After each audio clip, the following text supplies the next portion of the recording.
Hi folks, and welcome back to fly number 2 in the buzzer series. What you see in the vise is a ribbed vicar. No, it's not a new kind of prophylactic. It is actually a very deadly stillwater fly. So without further ado, let's get into it. The hook in the vise then is a Hanak H200 barbless hook. This one's at size 10. It's finished on a heavy wire and in black nickel. Now the thread I'm going to be using today is from UTC. This is the black and it's at 140 denier. Now first thing I want to do is just get a few wraps on at the front of the hook. So last week I tied you a bomb which will get your casts and your flies right down to the bottom while still having the desirability to take fish at that depth. Now for the rib of this fly I'm going to be using some black flexi. And I want to catch that in just in at the thorax area here.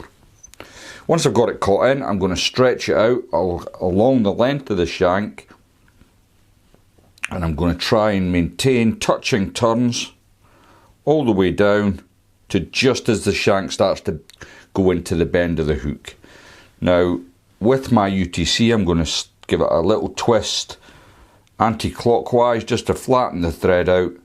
And then I'm going to come all the way back up the body. I want to keep it nice and slim. Now, although this fly is not designed to fish hard on the bottom, I do want it still to get to that depth. It's probably an ideal fly to fish just above the fly we tied last week. So I'm going to get a few extra turns at the front of my hook here. And then, as we did last week, I'm going to bring my rib up.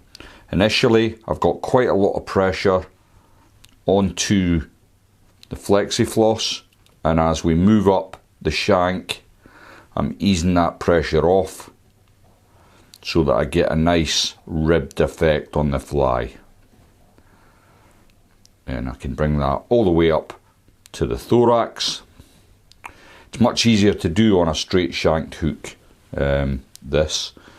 You'll have noticed last week I was having some difficulty, but it does come with practice.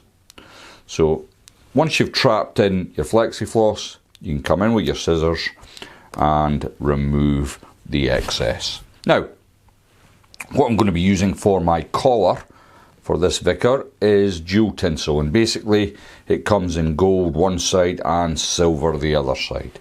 Now I've already taken a little piece off here. And what I want to do is the silver's the bit I want to be showing. I'm going to place that down onto the fly first. Like so. And the gold's now facing me. Now I'm going to get it to the part where I want the collar, which is just in behind the thorax here. And then I can come over. And I like to put a couple of turns in just to make sure that I've got a nice solid collar. Then I can bring it back up over the thorax, a couple of turns. I'm going to just get a few thread wraps over here to hold it into place. Then I can come in and remove the tinsel. It's a very simple fly to tie this. It's one of these ones, it's minimum effort for maximum fish catching ability. It really has proved itself over and over, this fly. As simple as it is, it's super effective when there's a buzzer hatch on. It's probably the simplicity that attracts the fish. It's got that tiny little bit of bling and it just does a great job. So once I've built my thorax up, I'm going to come in with my whip finish tool and finish that bit off. Now, again, if you've watched the video showing how to get the perfect buzzer finish, you'll know what's coming next. If not, stay tuned and I'll show you how I finish this off. So first of all, it's a coat of super glue. And what the super glue does, if you've not watched any of my other videos, is this simply seals the fly.